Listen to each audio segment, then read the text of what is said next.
આજના વડોદરા જિલ્લાની હું પેટ્રોલ ડીઝલ અને એલપીજીના સ્ટોકની સમીક્ષા કરું. હું પ્રેસના મીડિયા મિત્રો ને પણ વિનંતી કરું છું કે આ જે ગઈકાલનું પેનિક ફેલાયેલું છે કે ભાઈ પેટ્રોલ અને ડીઝલનો જથ્થો ખૂટી ગયો છે, એવું કશું છે નહીં. એટલે વડોદરાની જનતાને અપીલ કરું છું, કોઈએ પેનિક થવું નહીં. હું સ્ટોકની અત્યારે પણ અમે ઓઇલ માર્કેટિંગ કંપનીઓ સાથે મિટિંગ કરી છે. તમને એલપીજીના સ્ટોકની વાત કરું તો 21,347 જેટલો સ્ટોક છે. એની સામે ગઈકાલે સેલ જે હતું એ 14,118 જેટલું હતું. એવી જ રીતે હું પેટ્રોલ અને ડીઝલની વાત કરું, ગઈકાલે પેનિક જે થયું છે પેટ્રોલ અને ડીઝલમાં, એના કારણે કાલે સેલ થોડું વધારે થયું હતું. આપણા વડોદરા જિલ્લામાં 253 જેટલા પેટ્રોલ પંપ આવેલા છે, સિટી અને રૂરલના ભેગા થઈને. એમાં કાલના સ્ટોકની વાત કરું, આજના સ્ટોકની, આજે સવારે જે અમે મિટિંગ કરી અને સ્ટોકની વાત કરું, 1699 KL જેટલો સ્ટોક પેટ્રોલમાં છે. એની સામે સેલ થયું છે 1084 જેટલું. એવી જ રીતે ડીઝલની વાત કરું તો ડીઝલમાં 2302 KL જેટલો સ્ટોક હતો અને કાલે યસ્ટરડે 1049 જેટલું KL જેટલું સેલ થયેલું છે.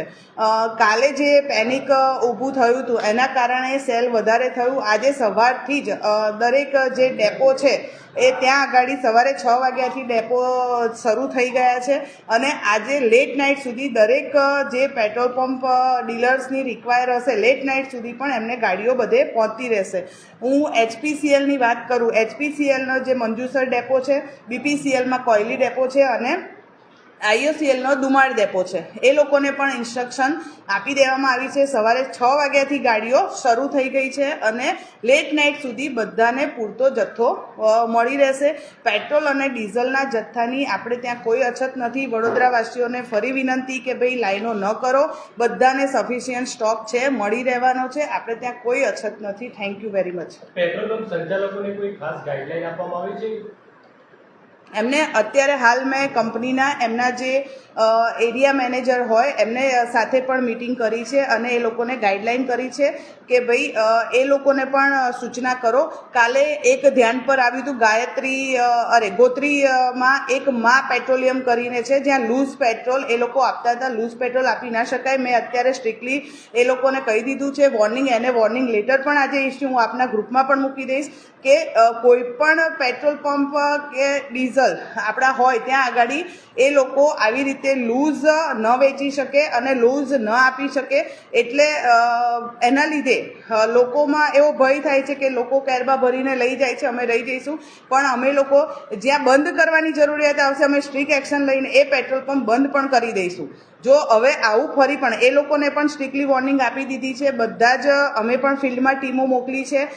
દરેક મામલતદારશ્રીની ટીમ પણ ફિલ્ડમાં વેરિફિકેશન માટે મોકલી છે. ઇવન અત્યારે મિટિંગ લઈને ઓઇલ માર્કેટિંગ કંપનીના જે લોકો છે એ લોકોને પણ મેં કીધું છે કે ભાઈ તમે પણ સિટીમાં વોચ, રૂરલમાં અને સિટીના પેટ્રોલ પંપ પર વિઝિટ કરો અને આવું કોઈ ધ્યાને આવે, અને હું તમને પણ વિનંતી કરું છું કે આવું કોઈ ધ્યાને આવે કે ભાઈ લૂઝમાં આપે છે તો અમને આપો, અમે એના વિરુદ્ધ સ્ટ્રિક્ટ એક્શન લઈશું અને બંધ કરવાની જરૂરિયાત પડે અને બંધ પણ કરીશું, કારણ કે આવી રીતે ન આપી શકે. મા પેટ્રોલિયમ ગોત્રી રોડ પર હતું.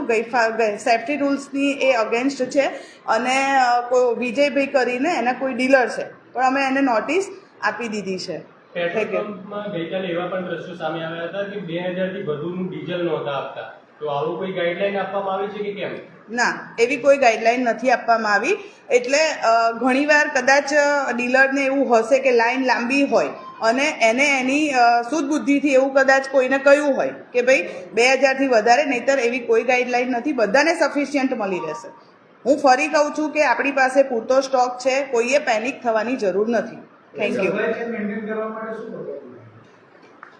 સપ્લાય ચેન મેન્ટેન કરવા માટે જે પણ ઇન્સ્ટ્રક્શન આવે છે, અત્યારે આપણે ત્યાં સપ્લાય ચેનમાં કોઈ વિક્ષેપ નથી.